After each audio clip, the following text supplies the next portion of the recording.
Vatican City is one of the most iconic places in the world. It's where the Pope resides and is home to budding priests from all over the globe who come to complete their studies.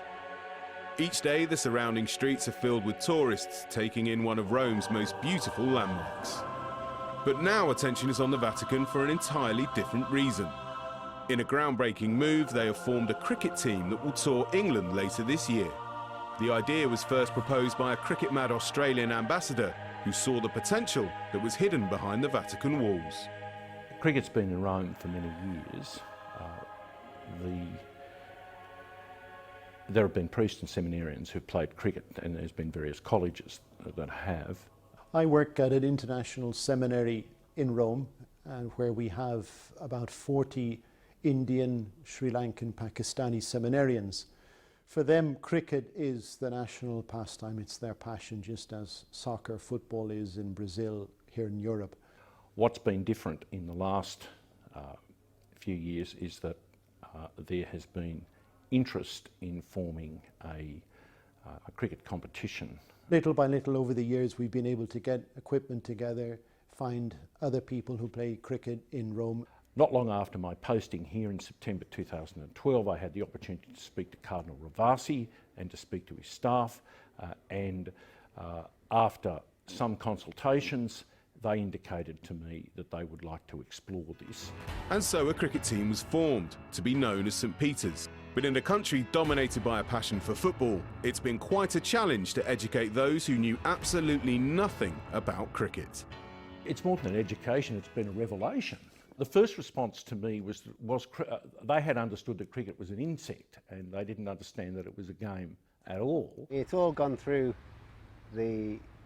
what's called the Pontifical Council for Culture, which has an Italian cardinal as the head who, you know, he would not know a thing about cricket really. I hope I'm not going to lose my job for saying that, but and you know, his number two is Spanish, and he doesn't know much about cricket, or didn't at that point.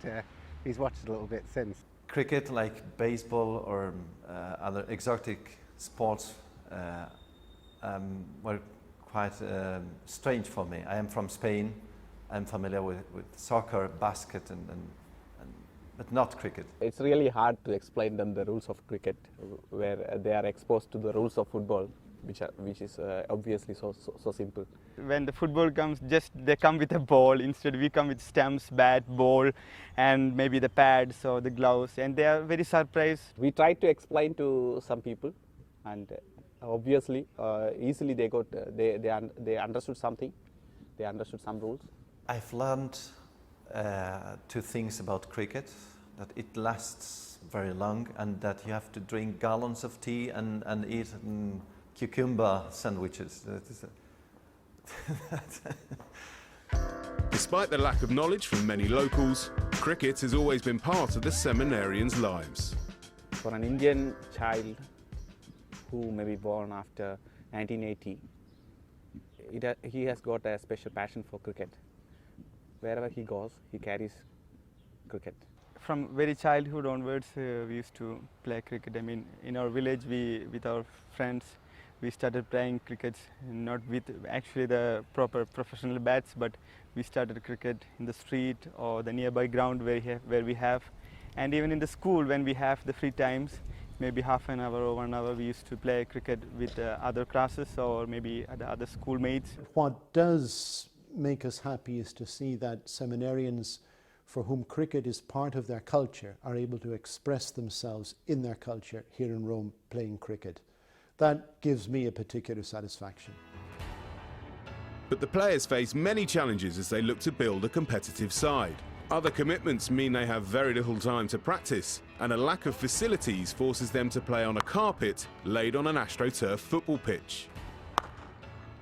The boys are learning. They're learning also to play as a team. They come from Pakistan, India, Sri Lanka.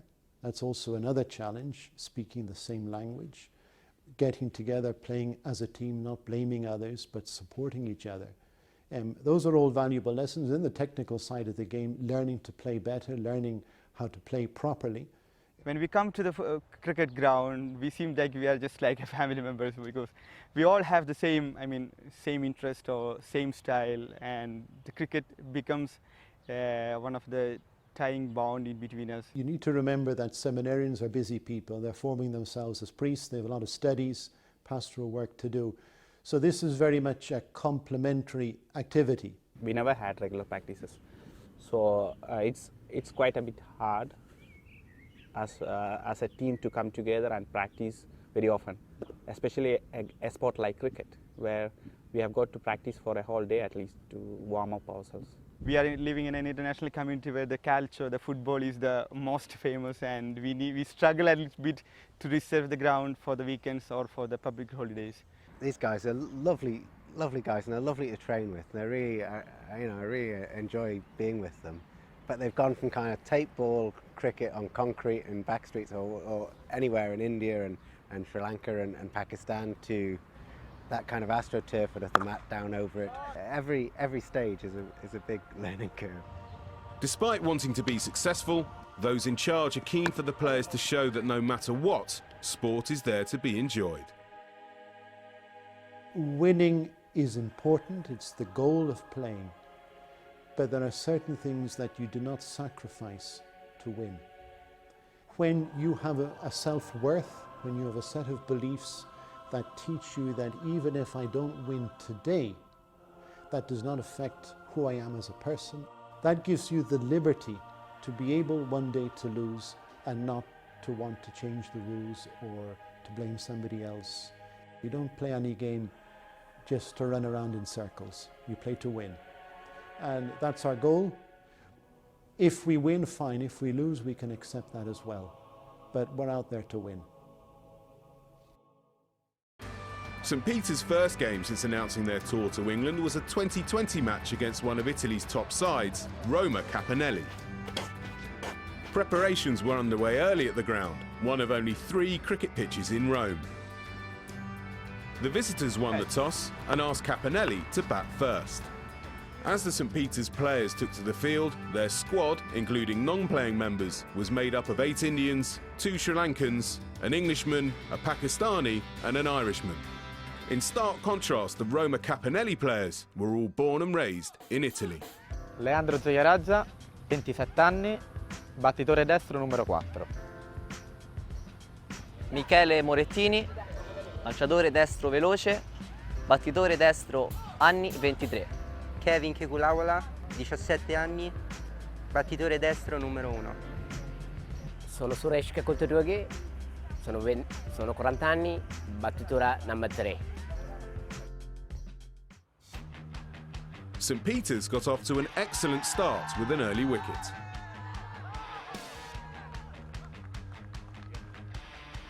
Capanelli were quick to fight back, however, as their middle order smashed a ball to all parts of the ground.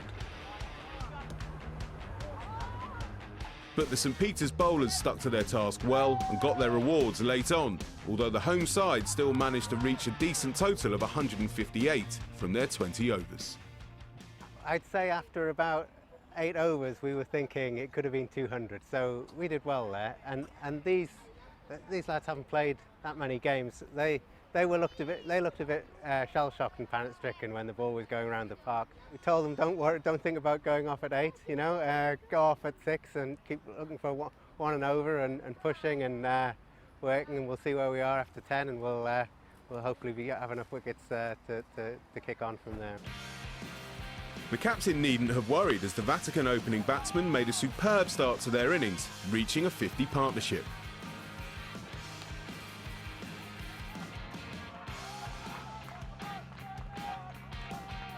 But the more experienced Capanelli bowlers soon had St Peter's under pressure, taking wickets at regular intervals. Some agricultural shots kept the visitors in the game, but the pressure finally told as a run-out saw St Peter's lose by just 11 runs.